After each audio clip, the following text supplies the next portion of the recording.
Tumaas ng 30 sentimo kada kilo ang presyo ng liquefied petroleum gas o LPG. Kaya ang ilang may-ari ng karinderya at residente kanya-kanyang diskarte para makatipid. Alamin yan sa report ni Hazel Alviar. Taas presyo sa liquefied petroleum gas o LPG ang sumalubong ngayong unang araw ng Marso. Kaya ang matinding pagbabudget madodoble pa ngayon dahil tumaas ng 30 centavos kada kilogram o katumbas ng mahigit 3 pesos kada 11 kilograms na tangke ng LPG. Kaya ang may-ari ng maliit na kainan na ito na si Mang Renato, halos isang taon na raw na hindi gumagamit ng LPG. Nagtsatsaga na lang daw siya sa butane sa pagluluto ng mga ibinebentang ulam. Kung susumahin sa loob ng isang buwan, mas mahal kumpara kung bumili siya ng isang tangke ng LPG na naglalaro sa 900 hanggang 1,150 pesos. Pero hindi raw kaya ng kanyang budget ang isang bagsakang pagbili.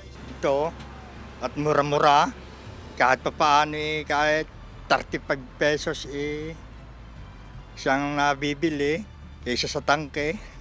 Pag ang tangke, hindi mo agad mabibili, sobrang mahal. Dismayado naman ang residenteng si Vanji sa panibagong taas presyo. Kaya para makatipid, hindi raw nila laging ginagamit ang tangke ng LPG sa pagluluto. Uuling. Tapos kung pwede naman din kahit walang uling, pwedeng kahoy. Ilagay dun sa ulingan. Yung butane, dahil ng siyempre mura-mura, retail, nakakabili agad. Pag wala pang hawak na pera na malaki. Ito na ang ikatlong sunod na buwan na may pagtaas sa presyo ng LPG. Ay, mahiling mula sa ating gobyerno, ipababain ng lahat ang bili. Ibalik na sa dati para makadaming kagaya ko. Ako'y magtitinda. Ay wala kaming inaabot sa mahal ng gasol. Kaya ako'y hirap na hirap din nga. Mura lang naman ang aking pagbibili para lang yung iba yung makabili lang ng ulam.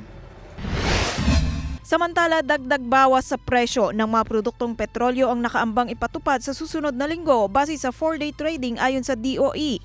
20 hanggang 40 centavos kada litro ang inaasahang taas presyo sa gasolina, habang 30 to 60 centavos naman sa kada litro sa diesel at kerosene. Ayon sa DOE, nakaapekto sa pagtaas sa presyo ng gasolina ang supply cut at ang 6-month export ban ng Russia na nagsimula ngayong araw, habang pagtaas naman sa inventaryo ang dahilan ng pagbaba sa diesel at kerosene. Kasama si Buhay Adante Jr., Hazel Alviar, Balitang Southern Tagalog.